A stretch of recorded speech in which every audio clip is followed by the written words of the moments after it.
Ang IWRR, International Web Radio Rapido, himpilang may tapang, may puso't malasakit, serbisyo sa bayan.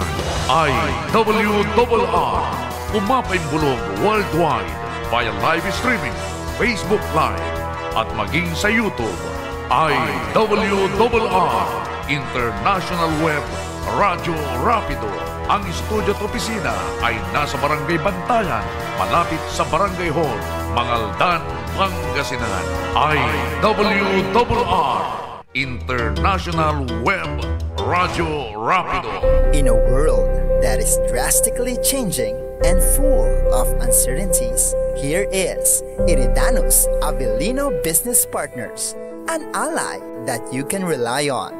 We offer protection, health plan, savings, investments, and retirement plan as we fulfill our mission to help people plan and achieve their financial goals in life.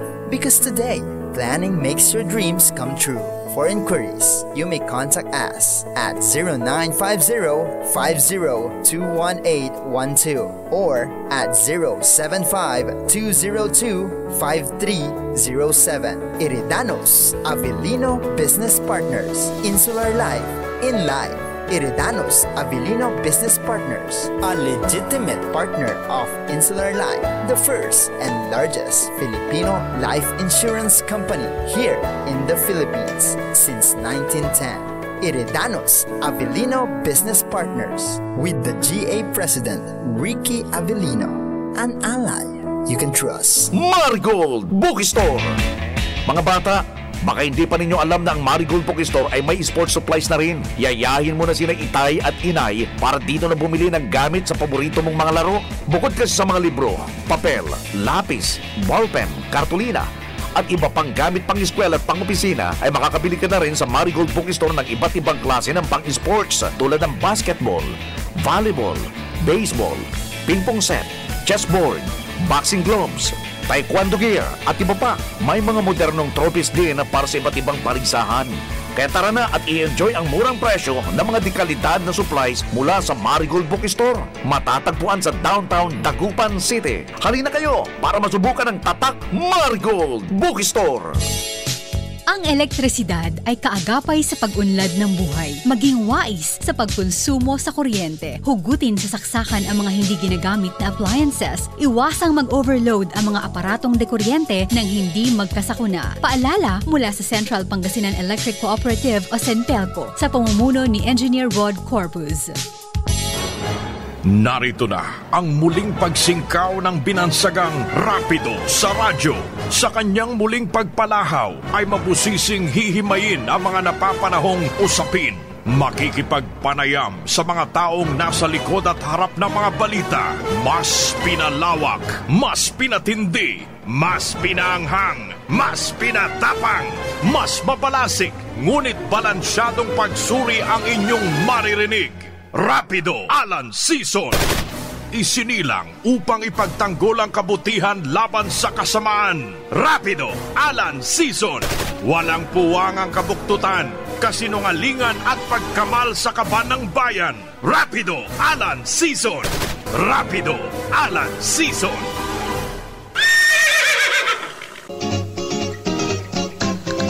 Itanlara!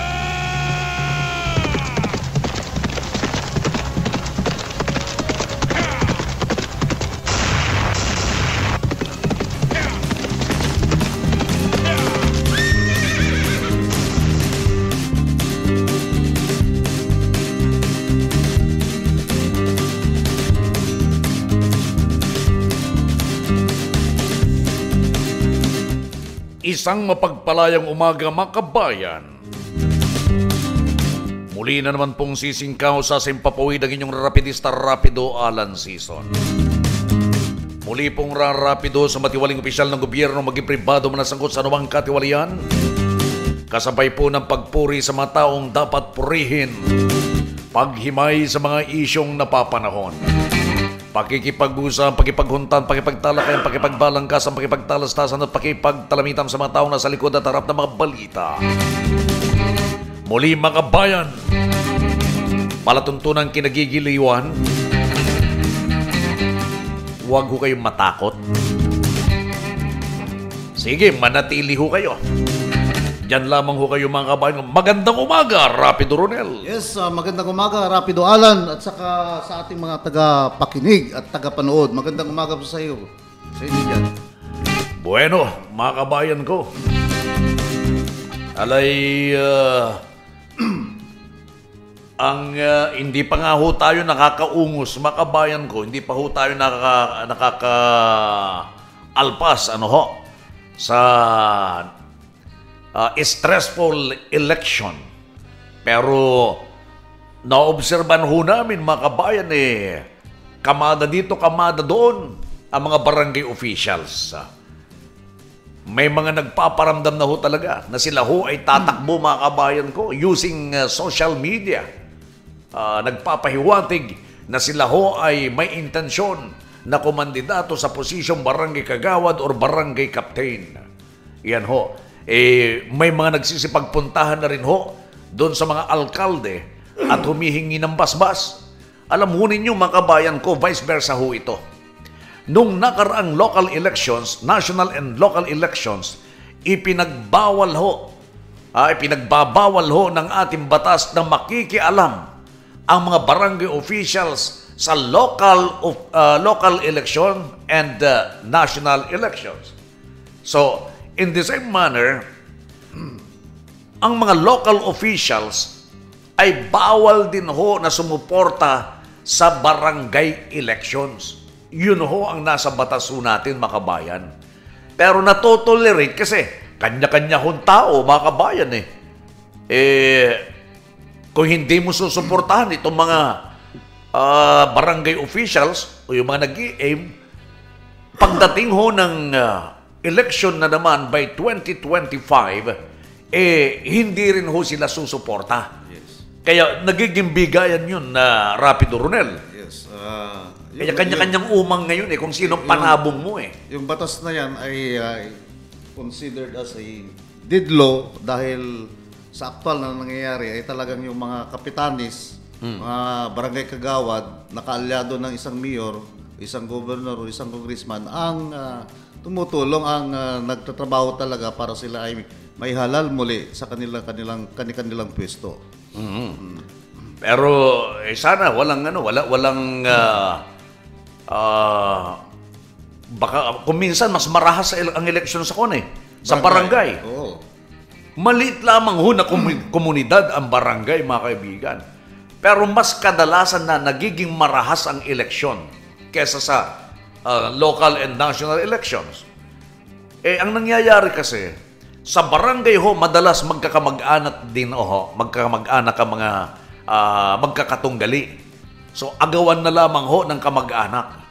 Ganyan ho, mga kaibigan, ang barangay elections. Hindi rin ho maiwasan. Perahan na rin ho ang labanan sa barangay. Dito ho sa barangay namin, sa barangay Bantayan, there was a time na tumakbo ho ang kasalukuyang kapitan. Allegedly, malit ho ang 1,000 pesos per vote. Yun ho yung sinasabi ho nila, mga kabayan ko. 1,000 pesos per vote. Barangay lang ho ito. Well, kung may salapi ka, magkano lang naman ba yung 1,000 pesos kung 1,000 botante sa isang barangay? So that's 1 million. 1 million pesos. Pwede ka na maging kapitan kung ang kalaban mo hindi niya kayang bumili ng boto ng halagang 200,000 pesos. Ay, 200 pesos. So pag bumanat ka ng 1,000, atras na ho. Ang ilalaban mo na lamang, etong kwan dyan Rapido Ronel Kung ang pera mo ay pang 200 ka lang at yung kalaban mo ay pang 1,000, huwag ka nang gumastos.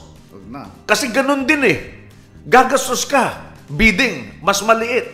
Ang gamitin mo na lamang dyan ay yung prinsipyo mo na lamang ang iyong ipaglaban. Win or loss, principle. Kasi hindi makakalaban yung 200 mo doon sa 1,000 pesos. At saka yung yung strategy at saka timing ng pagbigay. Kung sino yung last na nagbigay at saka malaki ay yung mga botante, yung mga tao, ay yun ang natatandaan pagdating doon sa polling precincts. Tama.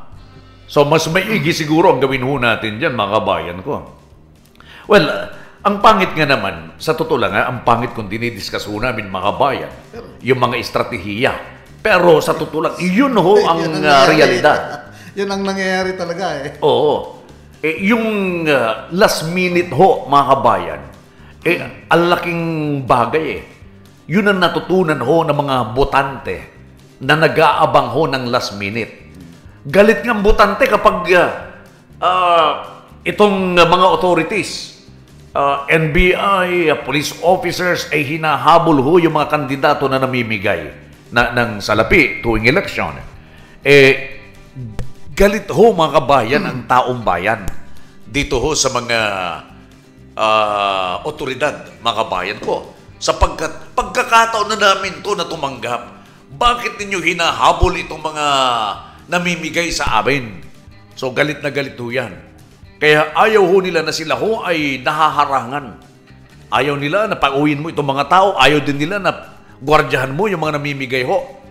Kung yan ang magiging kalakaran, daang libong o daang taon man ho, mga kabayan ko, ay yan na ho ang bibit-bitin na kultura, tradisyon dito ho sa bansang Pilipinas. At pangit ho yan. Sa Western countries, mga kabayan ko, hindi ho nagkakaroon ng ganyan. Amerika, Europa, Yes. hindi ho. Wala ho ni singko. Wala ni single dollar. Ang ano sa mga bansang yan ay puro issues eh. Kung ano yung issue na gusto nilang mangyari doon sa isang kandidato ay sila pupila. Katulad dyan sa Australia, nanalo ngayon yung Labour Party. May bago silang Prime Minister. Kung ano yung issue na gusto, ano yung policy na gusto ng mga tao, yun ang nananalo. Dyan sa Canada, andyan, may nakikinig na vice president natin dyan, si Madam Ruby. Ganun pag nagbotos at saka diretso parang hindi sila interesadong magbotos. So, Dito lang, problema lang talaga sa atin, yung nakagawian natin na talaga pera-pera lang yan. Kung wala kang pera, wala na. Hindi, wala kang karapatang kumandidato. So, yun ho, dapat ang patayin ho natin na sistema ho, mga kabayan ko. Bakit doon sa national, yung mga senador, binotos natin, hindi naman nagpera yung mga senador, di ba? Sa popularity at saka yung mga issue-oriented ang dinidiscuss nila, yun ang binubutusan natin. Popularity, for instance, si Bad Boy, Senator Robin Padilla, naging number 1 dahil popular siya. Pero merong latest akong nakalap na impormasyon. Ang sabi nila, mga kaibigan, sinimulan ho ng mga senatoriables na bumili ho ng boto abroad. Yung absentee voting, mga kabayan. Meron hong presidente, binuo ng mga opisyal na mga OFWs. Kunwari, Hong Kong. Doon sa Hong Kong, merong komunidad sa bawat probinsya sa Hong Kong. Kung sino ho ang may tangan ng malaking grupo. Kunwari, Hong Kong 1. Meron siyang members na 200,000. Let's say, kahit 1,000 lang. Hong Kong 2, Hong Kong 3, Hong Kong 4. Yung mga leaders na yon, kinakausap yun ng mga senatoriables. Allegedly, tapos pinopondohan sila. Binibigyan sila ng budget para doon sa kandidato. Absentee voting, even presidentiables, vice presidentiables, yun yung na-discover, mga kabayan ko, na puhunan ho para llamado ka. Doon ho sila nakukonsentrate sa abroad. Kaya kapag nakakita ho kayo ng opisyal, senatoriable, na nagbakasyon, nagpunta ho sa abroad, yun ho yung ginagawa ho nila. Or may mga tao ho sila na kumokonek doon ho, mga kabayan ko. Ginagamit din po yung mga embahada tatawagin ho ng embahada yung mga leaders. Vote for. Yon, babanggit ho sila ng pangalan ng isang national candidate. O ito budget ninyo, o ilan ang miyembro mo doon sa ano ninyo. So may talaan. Makikita ng embahada kasi listed lahat yan eh.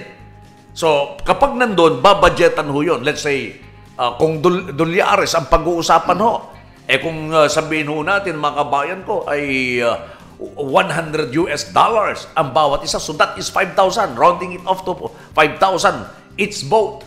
Kung $200 $10,000. Ilang libo ho ang nasa Hong Kong? Napakarami ho niyan. Ilang libo ang nasa Thailand? Ilang libo ang nasa China? Ilang libo ang nasa Taiwan? And other countries, mga kabayan ko. Sa Europa, ganun din ho, mga kabayan. Sa Amerika, ganun din ho. Trinitreso, pinapasukan yung mga Filipino community dyan sa abroad. So, yan ho, mga kabayan, ay sikreto na ginagawa. Kaya magugulat ka, pagdating ho dito, mga kabayan, millions ho yan, yung mga Filipino abroad. Million ho yan, mga kabayan ko.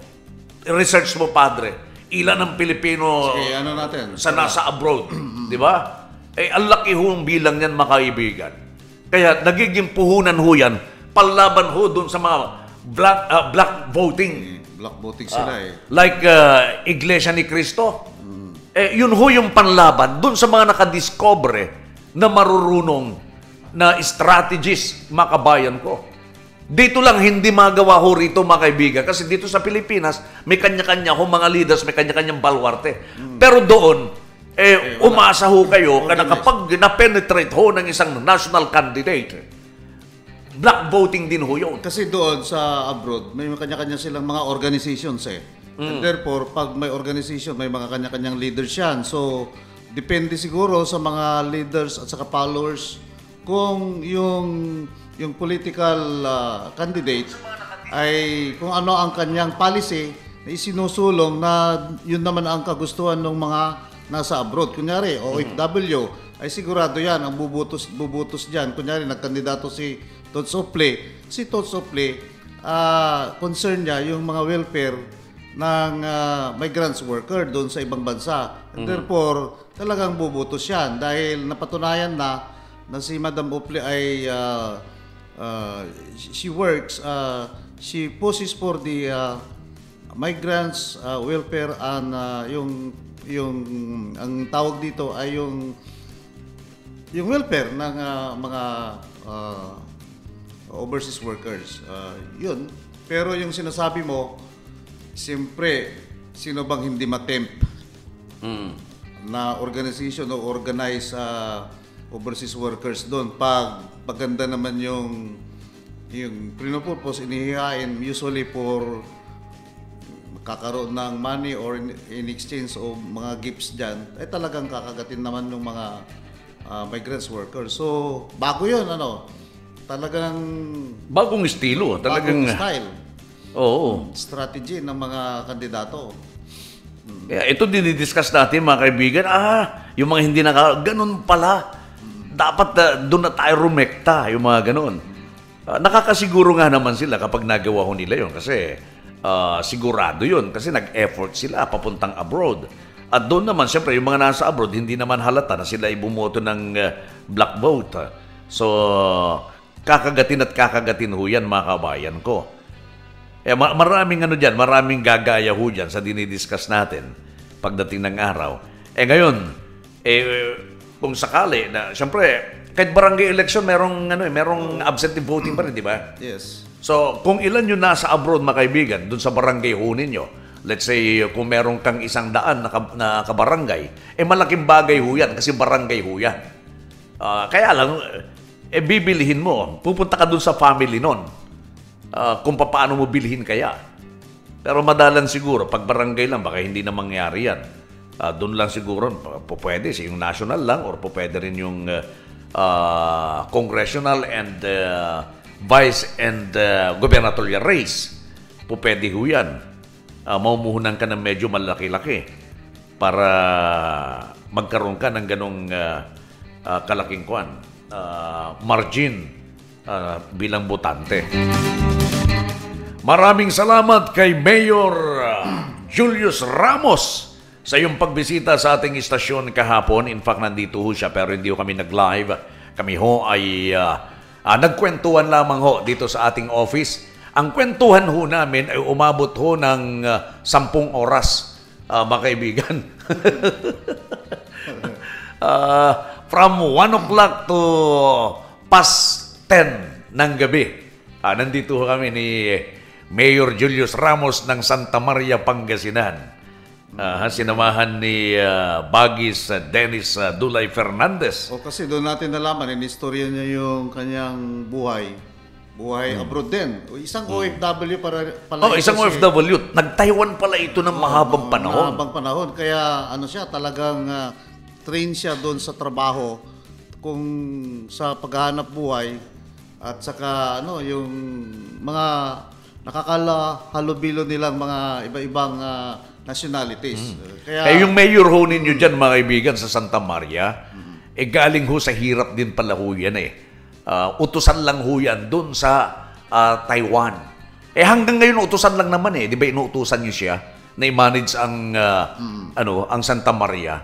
So public servant nga yun ang kanyang nakagawian at yun ang kanyang practice hanggang ngayon kasama yung kanyang ama. Yung ama, utusan din niyang ama Si Vice Mayor Teddy, dating Mayor Teddy Ramos, utusan noon, utusan hanggang ngayon. Sapagkat inutusan ho natin na pumunta ho ng gera, ipagtanggol. Dati hong PC ho yan makabayan. So, siya ho ay kawal, mga kaibigan. Kaya nasanay ho itong mag-amang Ramos sa gawing public service. No? Kaya public servant ho sila, mga kabayan ko. So, binibiliban ko yan. Itong mag-ama na si Teddy Ramos, the Vice Mayor now, and the Mayor yung anak, si Julius Ramos. Apo Mayor, naimbag na bigat kanyayo. Naimbag na bigat, Apo Mayor. Magbabalik po tayo, mga kabayan, sa ating palatuntunan pagkarampo ng ilang palaala. Standby lamang po kayo, ha? Siya nga pala yung mga gusto hong magpahinga muna. Pwede ho kayo magpunta ho dyan sa One Alo Pyramid Resort. Ang One Alo Pyramid Resort ay nasa Barangay Lilimaan, dyan ho sa Manawag, Pangasinan. Iniaalok ho ang malinaw-malinis ho na kiddie pool at adult pool, mga kabayan. At meron din ho silang magagara na pyramid rooms sa murang halaga. Hanapin ho ninyo si Mon Leonor kasama si Abigail Tique para ho sa inyong diskwento.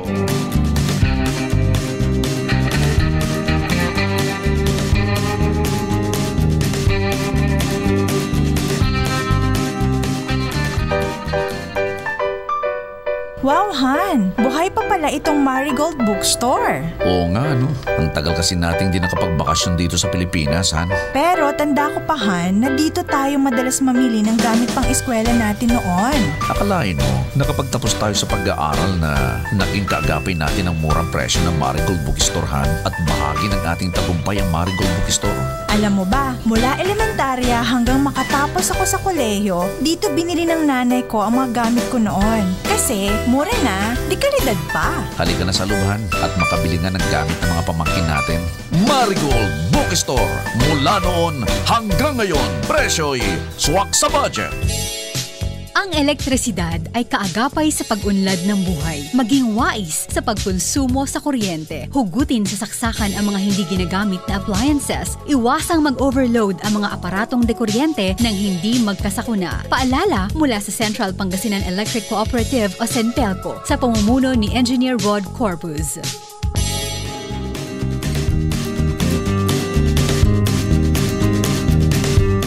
Dagupan Tipid Computer Center. Ang Dagupan Tipid Computer Center ay dealer ho ng brand new CCTV at computers. Ganon din ang laptop. Kung kayo ho ay may sirang aparato, pwede ho niyong dalhin sa kanila at ikukumpuni ng Dagupan Tipid Computer Center. Nasa harapan lang po yan ng SM Dagupan dito ho sa MH Del Pilar Street, Dagupan City. In a world that is drastically changing and full of uncertainties, here is Iridanos Avellino Business Partners, an ally that you can rely on. We offer protection, health plan, savings, investments, and retirement plan as we fulfill our mission to help people plan and achieve their financial goals in life. Because today, planning makes your dreams come true. For inquiries, you may contact us at 0950-50-21812 or at 075-202-5307. Iridanos Avellino Business Partners. Insular Life in Life. Iridanos Avellino Business Partners, a legitimate partner of Insular Life, the first and largest Filipino life insurance company here in the Philippines since 1910. Iridanos Avellino Business Partners with the GA President Ricky Avellino, an ally you can trust.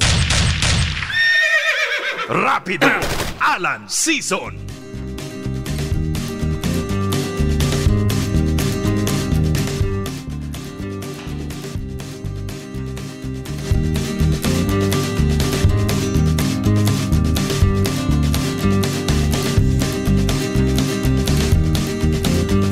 Bueno mga kabayan, kumusta ho kaya yung mga nagsipanalo sa nakarang eleksyon mga kaibigan?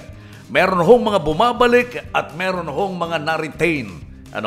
Sa bayan ho ng Lingayen mga kaibigan, na alam ho natin, sinasabi ho natin yung bayan ng Lingayen mga kabayan ko ay maganda ho yung accomplishment. Paano kaya kung natalo ho si Mayor Paul Batawil? Ano na kaya ang mangyayari ho mga kabayan dun sa nasimulan ho niya na proyekto? Mabuti naman mga kaibigan at siya ho ay ibinalik ng taong bayan bilang alkalde ho dyan sa bayan ng Lingayen. Pakinggan nga ho natin mga kabayan ko. Mayor Leopoldo N. Batawil, sir, magandang umaga po sa inyo. Magandang umaga naman Alan at sa ating mga listeners talagang masugid na sumusubaybay sa ating programa. Magandang umaga po sa inyong lahat. Ako po ang inyong bagong halal na mayor ng Lingayen, the capital town of this great province of Pangasinan. And I will serve my second term during this period of 2022 up to 2025. For a period of 3 years, I will assure you that our continuing plans, programs, and actions will be in place and will be pursued to the letter. Let us make a quick review of the past term ng ating panunungkulan. Bilang inyong mayor, I was able to somehow implement various flagship projects. For example, I will characterize my tour of duty as a period of fix, no? Kung may build ang national government, tayo naman dito sa local government unit ay fix, no? Fixing. Basta sa ayusin ang mga kapaligiran, lahat ng klase ng serbisyo publiko. Yun po ang ating focus during this 3-year period. Ngayon ay hindi rin natin kinalimutan yung mga priority projects like build, no? Katunayan, saganang-saganang ating bayan ng Lingayen sa various infrastructure projects, local and national. Dito lang sa local projects natin, as a result of our proper financial management, we were able to procure 32 brand new rescue vehicles for all our 32 barangays. No? And we issued it to them, ang gapoy nilabsanan. We gave all to the barangays, whether we won or we lost in that barangay. Alam po ninyo ang perception at saka yung aking pananaw sa administration saka sa public service ay pantay-pantay. Ang politika ay for 45 days only. After that, good governance na tayo dapat. Everybody, kahit na sino yung sumuporta o hindi sumuporta, they are all our people. And it is my mandate to serve them all. Sa tingin ho ninyo in the next 3 years, Mayor, ay magiging 100% ho ba na may sasakatuparan yung mga proyektong na ipangako ho ninyo? Opo, at yun po ang aking assurance na hindi po natin pababayaan na yung mga naka-program na mga proyekto for the second term ay mabibinbin o maantala. We will make sure that these projects will be pushed through because these are the result of our continuing consultation with various sectoral groups at ito ang kanilang inihain na priority upang amin pong isagawa dito sa munisipyo. In addition to those local projects, I would like you to know na because of our good relationship with many people in the national government, including our beloved President Duterte, department secretaries diyan sa Department of Tourism, Department of Labor, Department of Public Works, Department of Education, and many others, we were able to implement various priority projects for the good of our people. Napag-uusapan ho ang expansion ng commercial area sa iba't ibang lugar. Diyan sa Lingayen ho, ay pwede naman ho tayo na magdagdag siguro ng reclamation area. Meron ho ba kayong plano na pwede mag-reclaim, dagdagan ho yung lote ho dyan sa baybayin ho natin to erect a 5-star hotel in that area, Mayor?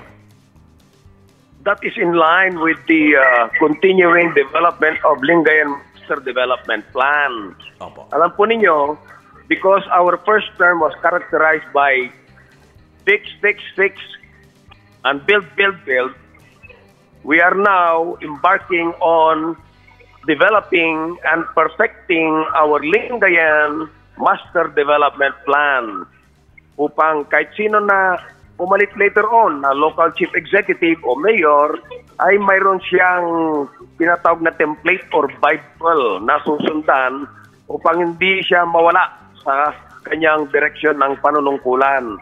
Yun ang ipapas-on ko sa future na mga local chief executives. Alam po ninyo, during our first term, inumpisa na natin yan, yung Master Development Plan. For example, we sectorized ang ating bayan ng Lingayen into 3 important sectors.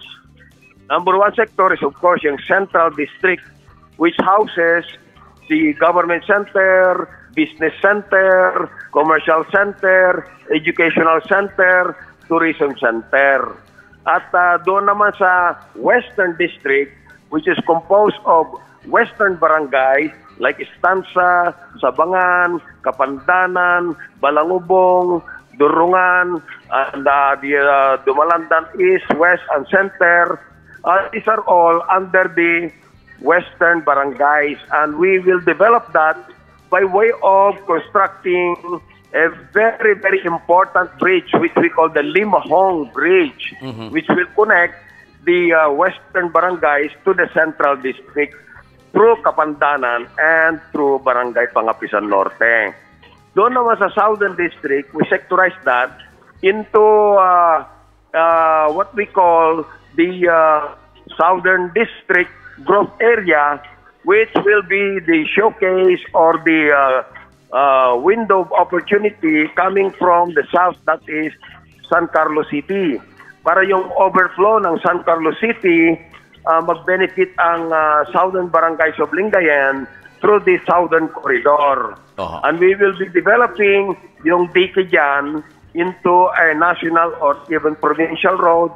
We will widen it para makinabang lahat ng mga kababayan natin na nandyan sa paligid-ligid at mapag-encourage pa natin ng mga investors from all over the country na mag-invest dyan sa ating southern barangays. Ang ganda. Ronel De Vera is with me now, Mayor. Rapido, Ronel, go. Yes, magandang umaga po, Mayor. Kasi palagi po tayo dyan sa Western Pangasinan. Napapansin po natin na yung road bound for Western Pangasinan ay palaging traffic po. Wala po ba kayong kino-contemplate na bypass road papunta doon kasi from Binmaloy to Lingayen matraffic na po hanggang doon sa may after that yung mall doon papuntang Bugalyon. Sir. Alan, I hope you're getting me correctly and Si Rapido Ronel yun, sir. clearly. Rapido Ronel. Kasi alam mo, itong recording mo ay ang daming feedback, hindi kita maintindihan ng mahusay, no? Anyway, I hope you're getting my pronouncement. Very, very important yun. Hindi ko na maulit yun. But I'd like you to know that through your program, gusto ko lang ipaalam sa ating mga kababayan, I should be loud and clear para hindi nila ma-misinterpret yung ating mga sinasabi. Ano po? Anyway, Sir.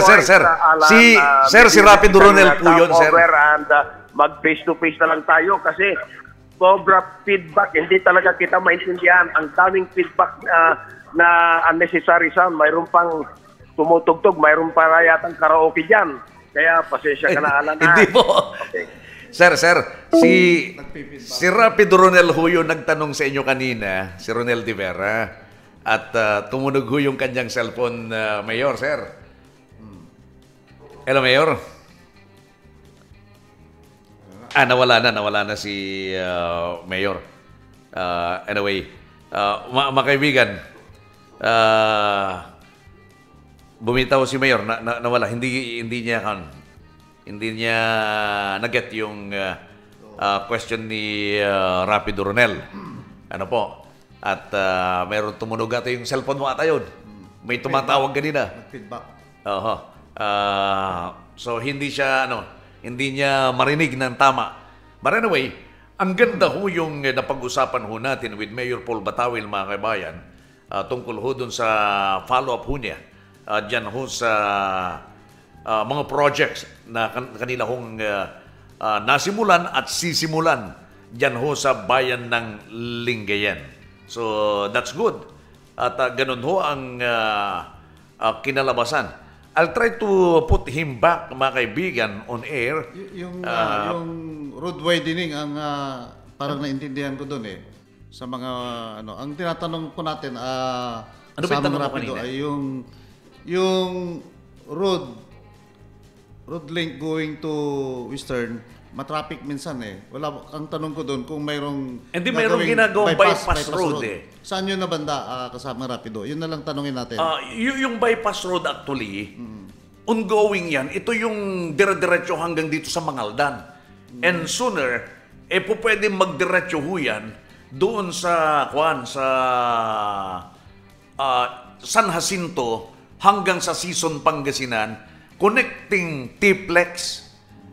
So, yun yung part ng build na project ng kasalukuyang administrasyon through President Rodrigo Roa Duterte. So, dyan sa Lingayen, nandun na ngayon sa may Palaris. Bubutas yun across the river going to Barangay Baay. Dediretso yan dun sa Bugalyon. So, mababawasan yung tawag dyan, yung pagkakaroon ng trapiko dyan sa bayan ng Lingayen. In fact, malaking tulong yung ginawang daan dyan sa Barangay Kibaol, Matalaba, going to Binmaloy. Kasi dati, nung wala pa yung daan na yan, ang ikot natin, puro bayan ng Lingayen. Punong-puno yan ng sasakyan. This time, magagawa ng paraan yan. Kasi ongoing yung construction at ipinagpapatuloy na lamang ni Mayor Paul Batawil, mga kabayan. Again, magbabalik po kami, mga kaibigan, sa atin hong palatuntunan, and we still have 17 minutes bago sumapit po ang alas 9 ho ng umaga. Standby!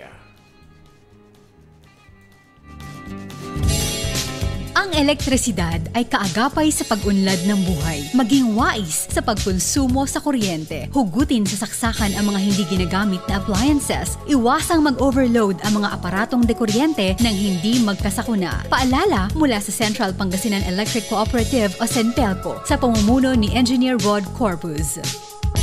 In a world that is drastically changing and full of uncertainties, here is Iridanos Avellino Business Partners, an ally that you can rely on. We offer protection, health plan, savings, investments, and retirement plan as we fulfill our mission to help people plan and achieve their financial goals in life. Because today, planning makes your dreams come true. For inquiries, you may contact us at 0950-50-21812 or at 075-202-5307. Iridanos Avellino Business Partners. Insular Life in Life. Iridanos Avellino Business Partners, a legitimate partner of Insular Life, the first and largest Filipino life insurance company here in the Philippines since 1910. Iridanos Avellino Business Partners with the GA President Ricky Avellino, an ally you can trust. In a world that is drastically changing and full of uncertainties, here is Iridanos Avellino Business Partners, an ally that you can rely on. We offer protection, health plan, savings, investments, and retirement plan as we fulfill our mission to help people plan and achieve their financial goals in life. Because today, planning makes your dreams come true. For inquiries, you may contact us at 0950-50-21812 or at 075-202-5307. Iridanos Avellino Business Partners. Insular Life in Life. Iridanos Avellino Business Partners, a legitimate partner of Insular Life, the first and largest Filipino life insurance company here in the Philippines since 1910.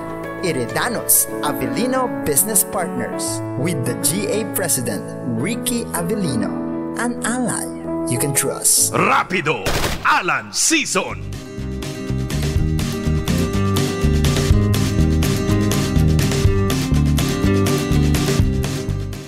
Bueno mga bayan, 15 sandali bago mag-alas 9 ho ng umaga, kayo pa rin ho'y nakikinig sa IWRR, ang International Web Radio Rapido. Bueno mga bayan ko, alam ho ninyo talaga nga naman kanya-kanya hong preparasyon itong mga nagsipagpanalo. Dito naman ho kaya sa Mangaldan, what will happen? Ano ho ang pupwede hong mangyari sa mga susunod ho na pagkakataon mga kabayan? Sana nga dumating din yung point na talagang tapos na yung eleksyon. Hindi yung patuloy ho na magbabangayan at hindi ho makakausad ho pagdating ho sa ekonomiya.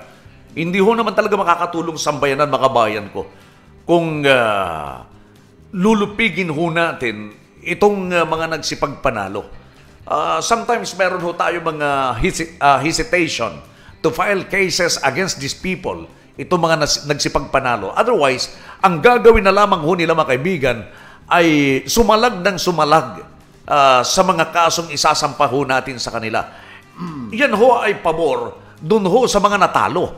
Pag ginawa ho natin yan mga kabayan ko. Ang problema nga lang, ang magsasuffer mga kabayan ko ay ang sambayanan kapag ginawa ho natin. Like dyan sa Bani, Pangasinan. Ako tinitignan ko mga kabayan ko. Pag kinasuhan talaga, dibdibang pag-file ng kaso, laban ho dyan sa nanalong vice mayor na siyang kasalukuyang nakaupo na mayor at elected vice mayor ngayon, si Yamamoto. Mga kaibigan, ang mangyayari ho dyan, she will be suspended kapag napatunayan na meron hong probable cause. Yun hong mga kaso na ipinahil at ipinafile pa lamang laban ho sa kanya. Kayo ho ay magsasuffer kayo. Pero ang sabi naman ho yung iba, maganda na ho yan. Once and for all. Sabi ho ng iba, okay naman ho yan mga kabayan ko. Para naman ho magkaroon ng hustisya, yung pangsasalaula ho sa inyo, dyan ho sa bayan ng Bani. Yes. I myself, sabi ko nga ho sa inyo, I am contemplating of filing a case against her. Ako mismo. Pwede ho kong mag-file because I am a taxpayer.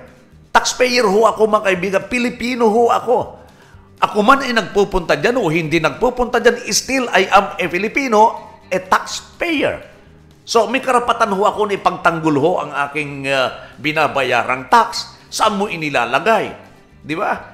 Kasi yung contribution ho natin, saan man tayo naroon sa Pilipinas mga kaibigan, may contribution ho tayo dyan sa buwis na yan, na maaring itong buwis ito ay hindi lamang ginagamit kung saan ka naroroon.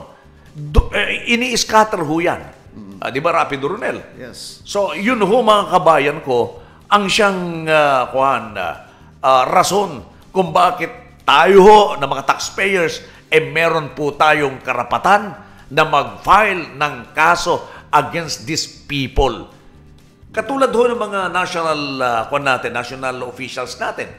Hindi ba nababalitaan ho ninyo na meron biglang susulpot na isang ordinaryong tao filing a case against isang national official, mga kabayan ko, na nagkasala, allegedly nagkasala. Pinafailan ho ng kaso. Sino yung nag-file ng kaso? Hindi mo kilala. Bigla na lamang ho na lumalaki yung pangalan niya because of determination in filing a case against isang high-ranking official ng ating bansa, mga kabayan. Yun ang kailangan dyan sa bayan ng Bani. Yung determined complainant. Yung talagang magiting na complainant para hingin ang hustisya doon sa pagkawaldas, alleged pagkawala ng pundo ng bayan ng Bani. So, yan. Abangan po natin yan. Yung mga complainants dyan, kung talagang itutuloy nila at mabigyan, ultimately, ang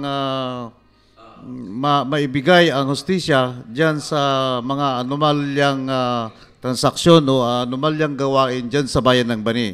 Hintayin po natin yan, yung mga magigiting na complainant mamaya. Kasi siyempre, katatapos lang ng eleksyon at sila ngayon, siguro, sila ngayon ay nag-accumulate, nag-gather ng mga evidences para naman matibay, very strong yung kanilang inihahain na asunto laban sa mga opisyalis dyan sa bayan ng Bani. Well, may mga official, elected officials na ang pananaw nila, it is just a waste of time filing a case against doon sa mga opisyal na nagkasala. Kung minsan panalo ka na, hindi mo na iisipin na mag-file pa ng kaso. What if you lost? Di ba? In the election, ikaw ba hindi magsasampa ng kaso? Yun eh. Tinitignan natin, merong kanya-kanyang valid reason. Valid reason na hindi na mag-file ng kaso ang isang nanalong kandidato laban dun sa natalo na dati na nanungkulan. Kasi wala na siya. Kaya hindi nakakasuhan. Pero ang hindi na pag-aksyan daw ng panahon. Pero ang ano diyan, kung talagang titingnan mong mabuti ay yung nawalang pundo ng Kaban ng Bayan, ayun doon pa rin. Nawawala pa rin. Hindi so paano ho natin gagamutin yun kung hindi natin bibigyan ng sample yan? Correct. Dapat magkaroon. Nakita ho ninyo, Senator Bongbong Marcos, Bong Revilla, Senator Jinggoy Estrada, millions of pesos mga kabayan ko ang allegedly nawawala or kinasabwat. Ito yung PDAF, ano? PDAF. Ganon din si Jinggoy. PDAF din ba yun sa kanya? So, yung kay Bongbong at saka Jinggoy, yan ata yung sa Napoles, ano? Napoles scam. Napoles scam. So, pera ho ng taong bayan na mga kabayan. Umikot lamang ho sa kanila na nakipagsabwatan ho sa isang negosyante na si Napoles. So hinahanap ho ng taong bayan, mga kabayan ko. Kaya sinampan ho sila ng kaso na plunder. Sandali, bail lamang yung sa kanila, temporary out on bail, temporary liberty. Hindi pa naman dismiss eh. Hindi pa. Yun ho, mga kabayan ko. So yan ang kinakaharap ho nila. Importante kasi ho, mga kabayan, na mahanap ho natin yung pinag-uugatan ho ng mga kasong ito. Otherwise, that will be a precedent or pattern para magpatuloy ho ang corruption sa ganyan ho na sistema. Hindi ho pamimersonal pagdating ho sa politics yung mga bagay na yan, mga kaibigan. Managot ang dapat na managot. Kung tayo nga ho, ako mismo, mga kabayan ko, sa isang kasong ako ho ay inosente. Nakukulong ho ako. Ilang beses na akong nakulong. Nawarat ho ako, mga kaibigan. Temporary liberty, nagpupuso ako ng bail. Mga kabayan ko, ilang beses na ho yan. Until such time na na-dismiss yung mga cases na i-final sa akin. Now, ako ho ay pansamantalang malaya. I posted bail 2 counts of cyber libel cases, mga kabayan ko. Filed by former SDS ng DepEd dito sa Pangasinan 1. SDS Schools Division Superintendent. Hindi pa ho ganap na dismiss ho, mga kabayan ko. Still, I am fighting for justice. So, hinahabol ho ako. Malit lang ho ako na tao, mga kabayan. Kinasuhan ho ako dahil ho sa tapang ko sa pananalita at pagbubunyag ho ng katiwalian. So, ganyan ho kami dito sa media, mga kabayan ko. Is it our fault na ilabas ho namin ang katotohanan para malaman ho ninyo, kayo ho na mga watchers, kayo ho na mga nakikinig, kayo ho na mga Pilipino? Hindi ho namin kasalanan. It is our obligation. Pargampanan ho namin, mga kaibigan, ang trabaho ho namin na paghahatid ho ng mga balita at pagbibigay komentaryo sa mga tao na pinaghinalangan ho natin na nanggagarapal sa bayan ho natin, mga kabayan ko. So, sa amin ho, pagpapatunay ho ang ginagawa ho namin. Hindi ho mahirap, hindi ho madali. Itong kinakaharap ho namin, lalo na ho ako, mga kabayan, gastos ho ito. Gastos at perwisyo. Pero, no choice. You have to face the consequences. Ganyan ho, mga kabayan. Sabi nga ho natin, Rapido Ronel, truth shall prevail. Yes. Di ba? The truth shall set us free. So, yun lamang ho ang inihintay ho namin. We don't intend to hurt anybody. We don't intend to, let's say, raise a personal grudge against these people. Yung mga nirarapido ho namin. Hindi ho. Ito ho ay makabuluhan para sa bayan. Yan lamang ho yung rason, mga kaibigan ko. 3 minuto ho bago sumapit ho ang alas 9 ho ng umaga, mga kabayan. Tuloy-tuloy lang ho kami, mga kaibigan. Ano ho? Sandali, baka mayroon ho mga komento rito sa atin hong comment section. Ay, naka-hide ata. Si Severino Liles, good morning, Idol Rapido. Sino po nanalong governor, vice governor at nanalong mayor po sa Bani? Pa-shoutout po. Nagpalangan Binmalay. Salamat po. Taga Nagpalangan si Severino Liles. Masyado ko nang late. Taga rito ka sa Pangasinan, Severino Liles. Hindi mo alam kung sino nanalong gobernador at vice governor. Ikaw naman. Si Monmon Gico, ang elected governor, na-retain as Vice Governor si Vice Governor Mark Lambino. Nanalong mayor sa Bani. Yung tatay ni Yamamoto, si Palafox, siya ho ang nanalo. So natalo yung 2 katunggali ni Palafox na si Attorney Art Amon at itong si JP Navarro. O ano pa? Pero late ka na magtanong. Ang nanalong mayor dyan sa Binmalay ay si Merera. Diba? Merera. Natalo yung anak ng incumbent mayor. Rosario. Si Jonas Rosario ay natalo ho, mga kabayan. Kaya may bago kayong mayor dyan. Sabi ho, sa wakas daw, nanalo rin. Ilang attempt na ho yan na tumakbo rin for mayor si Pete Merera. Dating vice mayor. Dating vice mayor. Tumakbong mayor, natalo. Ngayon, tumakbong mayor, nanalo. Hindi ko alam, parang pangatlong beses na ata nag-attempt for mayor. Pero ngayon ho, na-hit ho niya, mga kabayan. Ano ho? Naging mayor ho siya. Well, dito masusubukan ho, mga kabayan, kung kayang pantayan or lampasan ho yung ginawa naman ho ng naunang mga alkalde. Ganyan naman talaga Kasi kung hindi mo mapapantayan or hindi mo malalampasan, malamang by next election, maaring magbalik yung dating mayor or merong lilitaw na bagong kandidato para sa pagka-mayor, papalitan ka kaagad. Pero kapag nagawa mo ng paraan na makapantay man lang, kung hindi mo malampasan, pwedeng ikaw ay ma-retain. Bilang alkalde dyan ho sa bayan ho ninyo. Ganun lang naman kasimple ho yan, mga kabayan So, lagi ho, ang tinitignan ho natin, mga kaibigan, ay kung ano ho ang pupwede hong gawin ng ating mga elected officials. Okay, meron kaming lightings.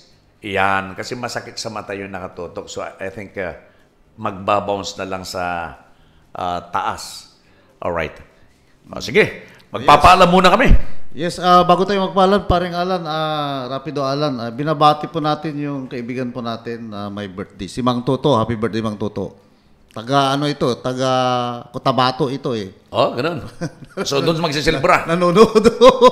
Sa Cotabato. Mang Toto, happy birthday. Cotabato. Layo ng kinaroonan mo. Hindi kami makaka-attend sa birthday mo. Oy, Sydney Lumboy. Paring Sydney. Magandang umaga sa iyo. Happy birthday. I'm sorry doon sa invitation mo ay hindi ako nakapunta. Kasi from 1 o'clock in the afternoon, ay bisita na namin dito si Santa Maria Mayor Julius Ramos. Inabot ho kami ng 11 o'clock in the evening last night na nagkwekwentuhan ho dito sa atin hong himpilan. Kaya pagpasensyan mo ako, hindi ko natikman yung 3 baka na nilitsyon mo. Akalain mo birthday niya. Kasabay ng pagsilibra niya sa pagkapanalo ni Mayor Belen Fernandez. Ang galing 3 baka. Kami, kaya lang namin dito 3 pato. 4 na pato. Yun lang kaya namin. Ikaw 3 baka. At may baboy pa. May seafoods pa. Congratulations. At happy birthday once again. Paring Sydney Lumboy. Muli mga bayan, kami ho'y mag-iiwanan ng isang magandang umaga. Rapido Ronel. Yes, magandang umaga po sa kanilang. Sana'y bukas ulit manood kayo. Thank you so much mga bayan. Ako naman po ang inyong rapidista, Rapido Alan Season, saying thank you and good morning. Inyong napakinggan ang muling pagsingkaw ng binansagang Rapido sa radyo. Balansyadong pagsuri sa usapin. Mas pinaanghang, mas pinatapang, mas mapalasik. Rapido Alan Season. Isinilang upang ipagtanggol ang kabutihan laban sa kasamaan. Rapido Alan Season. Walang puwang ang kabuktutan, kasinungalingan at pagkamal sa kaban ng bayan. Rapido Alan Season. Ito ang IWRR International Web Radio Rapido. Himpilang may tapang, may puso't malasakit, serbisyo sa bayan. IWRR. Umapay bulong worldwide via live streaming, Facebook Live, at maging sa YouTube IWRR International Web Radio Rapido. Ang studio at opisina ay nasa Barangay Bantayan, malapit sa Barangay Hall, Mangaldan, Pangasinan. IWRR International Web Radio Rapido.